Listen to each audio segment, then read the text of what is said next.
Welcome back to Dawn of Man HP. Strategic stage here at the village of Inception continues. It's a year past the end of the last episode. It's now the 14th year.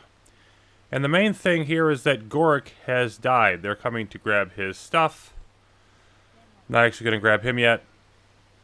But the main thing here is, of course, that he's the father of a whole bunch of children in the village. And he's really the last person that is significant individually in terms of his own death. See, we have 5 male and 2 female children, a few adults. He's the only elderly. He's actually counted among the living until his body decays or until he's mourned, even though he's actually dead. That's kind of a weird little scenario. A bunch of reindeer coming down to the river over here.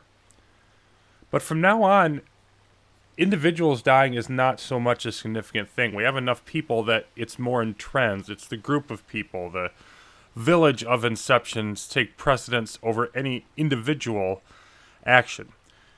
And so that's a little bit of a threshold to be crossing. Now we're going to get him up to the burial area. Amand is going to take care of that for us. Be a bit of a hike here, but I figure it's worth watching one more burial. And Goric, for a long time, of course, was the only male in the village.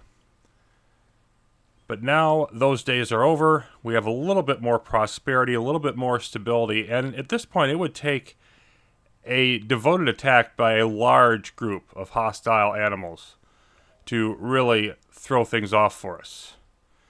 We're not totally immune to any sort of disaster, ending things prematurely, but we're pretty close to that point. There we go. And of course, Goric, the only person, we have not had enough deaths to really fill up this burial mound just yet. And we've got a summer storm going on here. Ahmad has passed as well, so we're starting to lose some of our elderly. Bit of a string of that going on here. And right now, we're going after this cave bear as we make our way across the river. And one of the main reasons for that is simply to get rid of any predators in the area so that more of the more docile game will come around. And it's going the other direction. We've got 3 hunters, a couple dogs making their way across. Get over here to it eventually.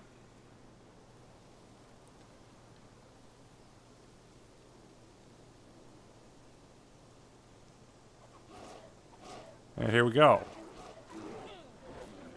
We're able to take it down pretty quickly. Now you can see we do get the +2 knowledge here. You get some meat, decent amount of skin, decent amount of bones, but the bears are not as useful in terms of just getting resources as a game animal. They're more of just a threat that you want to eliminate so that you can get the others. And that also got us up to our next bit of advancement. The only thing left in the Paleolithic era is slings. So we're going to grab sling making. If we head back to our wonderful village, we can actually add those on here, but we don't want to.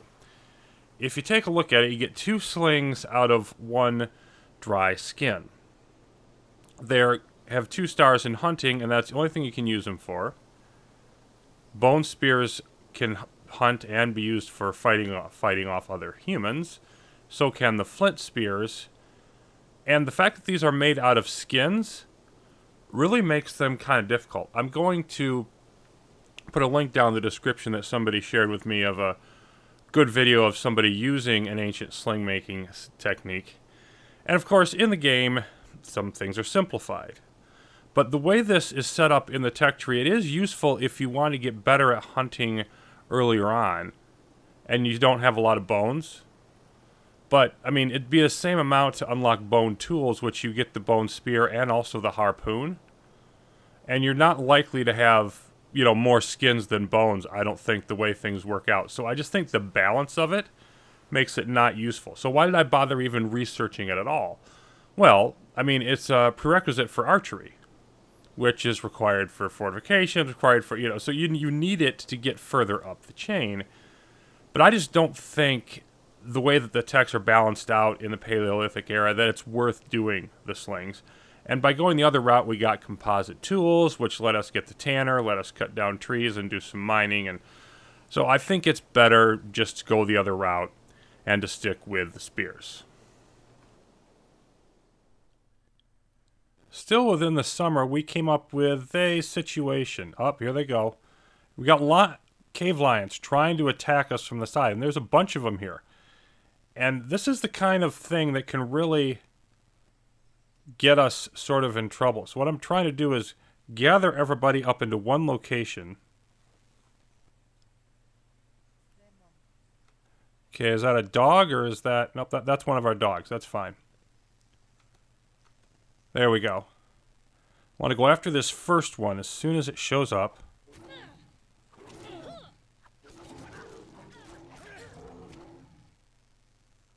Then I want to focus everybody on another one. Now, who is this? Yeah, this is email running away to avoid bad things happening.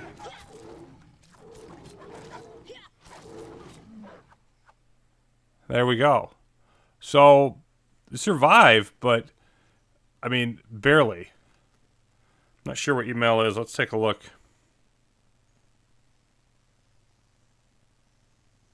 There we go. Ran over here.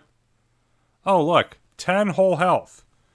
So we almost lost somebody. We got like 4 adult cave lions in this mess. And our dogs survived, but they took some serious hits. It's very easy to have somebody die in this type of an attack. And again, having a determined attack by a large number of hostile animals is really the only thing that I'm concerned with in terms of causing a bunch of death. And it didn't happen to us. We made it. And look, here's the younger cave lion just wandering around, minding their own business. See, is there another one over here maybe? That's one of our dogs, healing up. But anyway, so we're going to rest everybody up, and we're going to have now a whole bunch of skins and some bones and meat and everything. And as it turned out, thankfully, nobody got an infection, but could have very easily ended up in some deaths here.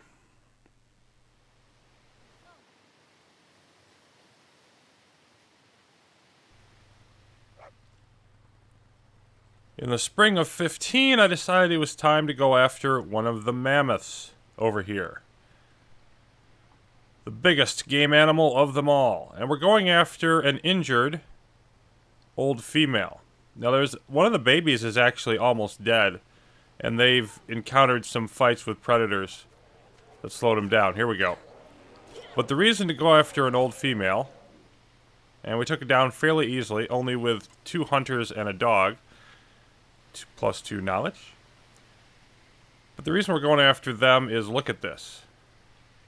So that's enough to feed almost everybody in the tribe. Of course, it's going to take quite a while to butcher. But if you go after the babies, then all of the adults will come and attack and defend it. And we don't need that kind of trouble. It took a while to get this hunting party together, because while we have a high of 14 people in the village, well, look at this. 9 of them are children. And so we've got 2/3 of the village basically just eating, except for doing some berry gathering and whatnot, off of the work of the few adults. And so it's a very much a dangerous time in terms of that goes, because while we've got growing population, we don't have a lot of people do the work and the fighting. And while we're off on a hunting party like this, if we face an animal raid,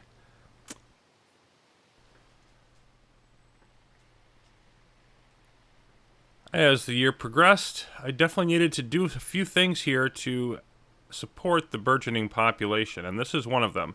A new work area up here by the lake. Now that does mean that we need to protect against predators further away, but it also allows us to use our younger population for some things, gathering more berries and fruit, and there's lots of good chestnut trees down in this area. We didn't have that many close nearby our campsite.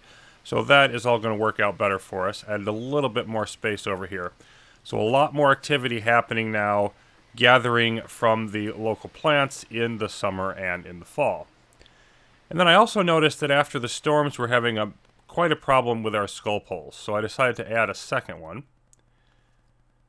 Since we can't use this bit of land because it's a bit too hilly for much of anything else, decided to place it right in between these tents.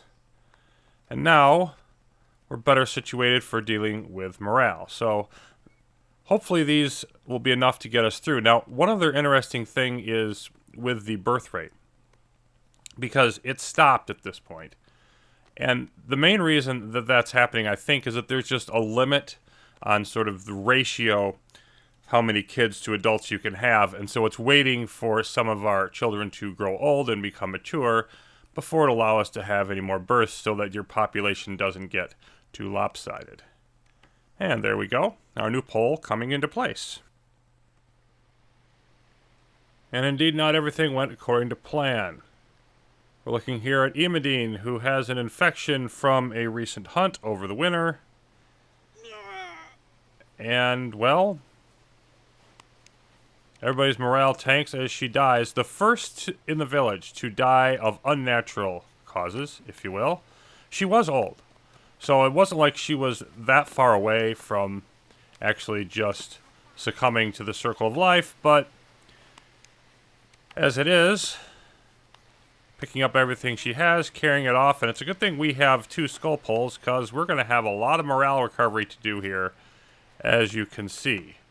Burial mound getting yet another customer, but it is doing fine at keeping up with the demand.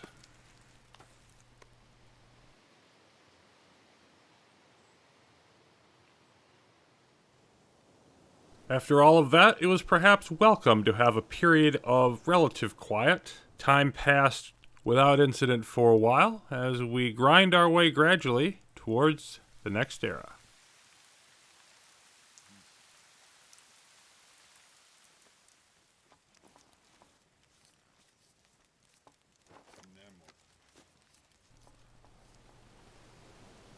Well, here's another first. Struck down in the prime of life. Our first person to have that happen, literally struck down, is Gorub, who was minding his own business, just hanging out underneath this oak tree, and got struck by lightning. Our first casualty of that nature. I'm sure we'll see more, but you can only evade the odds for so long.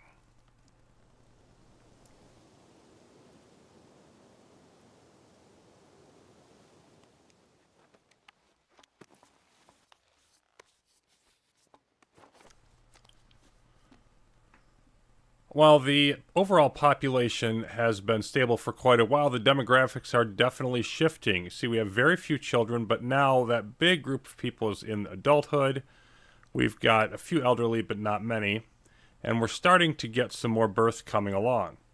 And with all that going on, big hunts are causing us some problems in terms of getting everything dried, or gathering a bunch of fish at a time, as the case may be. So we added a second food dryer. Doesn't boost our knowledge any, but it does help us deal with any gluts of things going on. You can see in the background here, it's another pack of cave lions.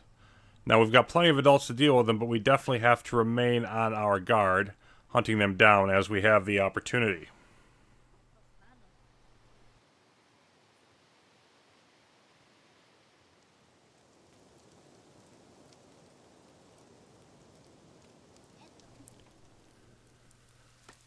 Well, it's time to take down another tree, only this one's going to stay down. You notice the beech over here regrew. The way they regrow after a couple years or so, and they will always regrow the same type in the same place. But over here, we're taking down this birch. And the reason that we're doing that is I want to build a tent right in that spot. We're getting a little bit close on housing space. We've got 21, 14 population, a couple more on the way. So we're going to pick up all this stuff. And this one does not give us quite as much yield for wood, but that's not what I care about. All I want to do is really clear the space around here. And then in the late summer of our 19th year, it finally happened. We grew to 15, which gave us a few more knowledge points and boosted us up enough in that, so that after years of working our way toward it, we are now ready to make the jump to the Mesolithic Era. And that means pottery. Blump. And we're down to 2. I think the whole idea here of the gatekeeper text, pottery, and so on through the various ages, advances that require about twice as much or a little more knowledge than the ones around them in their particular epoch, is kind of an interesting one.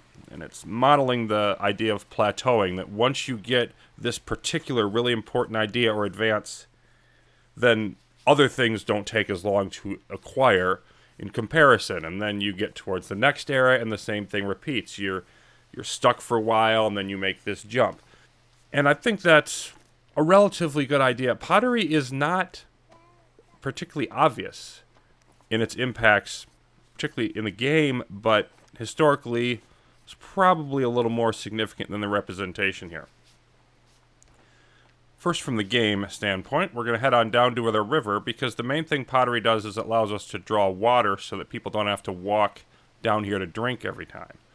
So we're going to go ahead and place a work area, extract water, and now, if we bump this up to 100%, we don't actually have to make any pots, any actual pottery itself in the game. I think it would have been cool if there was a clay resource and that you had to do that. I think that's probably a pretty significant missed opportunity by the game. But you just gather the water, and now in our knowledge upgrade screen, we're going to have that as well.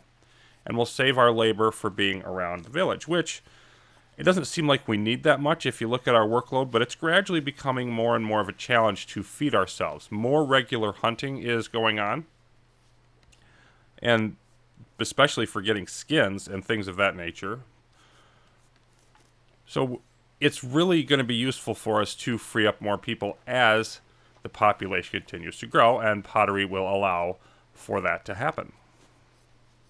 Much like the image of the fish drying a few episodes back, this is obviously a modern picture from the country of Mali in this case. But this is how we believe early ceramics were done and how they were fired. You've got a big pile of brush, grasses, branches, etc. The various items of pottery that you want to complete are inside of this pile.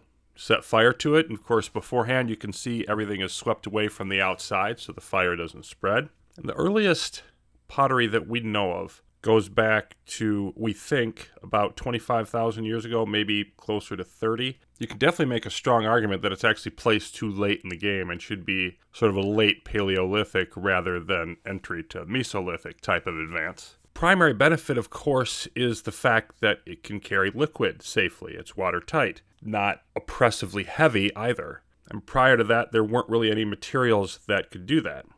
Then, of course, it's permanent, because the whole firing process retains its shape rigidly. So it could be used, particularly in hotter climates where dehydration is a major concern, to allow for longer trips for hunting and foraging. Then you can go over a wider area. Communities can grow in that sense. They don't have to migrate as much to find food sources that are closer to bodies of water. And I think also that pottery is a really good example of the way that history doesn't happen in a, okay, we've discovered this, turn on a light switch, everything's going forward. It's more progressive. Previous to using more moldable substances, containers were made out of softer types of stone, such as this alabaster jar that was found in Syria. It's readily apparent that this is a purely functional object. Nothing notably artistic about it. It's of a reasonable size, opening at the top, put whatever in it you're trying to store. It's a basic jar in every respect. And here's a little bit later example. This is a burial jar. And you can see more ornate around the top, and particularly there's a couple of figures in a boat. And what we think is going on here is the figure at the front of the boat is the recently deceased, being guided to the afterlife by the figure in the back. But you can see this is more than just functional. There's some definite art went into this, and you can see items like this, potentially they may very well have been among the earliest family heirlooms. People who are particularly skilled could have their artistic talents allowing their labors to be in more high demand, and you've got the beginnings of more division of labor because you don't just have hunters, gatherers, and so on. Here's an entirely new profession, if you will. Permanence makes this much more viable as a long-term art form than, for example, cave drawings. Because when you leave the cave, the drawing stays there. This you can take with you, pass on down through the generations. And then as you progress further, of course, things become more elaborate, more colorful. This is an example from the Bronze Age. And so as society develops, There's a certain progression in the pottery, particularly the artistic elements of it, that sort of tracks in parallel. It's not something that happens once and then you forget about it. In this and many other areas, we learn how to apply this knowledge in new and different, more extensive ways throughout the generations, in this case, centuries and millennia. Returning then to the village of Inception, we spent 18 and a half in-game years, advancing through the entirety of Paleolithic history, representing it anyway, and moving from 5 to 15, now 16 population, tripling our number. So now we move into the Mesolithic epoch, and we will find new abilities available to us coming up soon. Till then, thanks for watching, everybody. More Dawn of Man will continue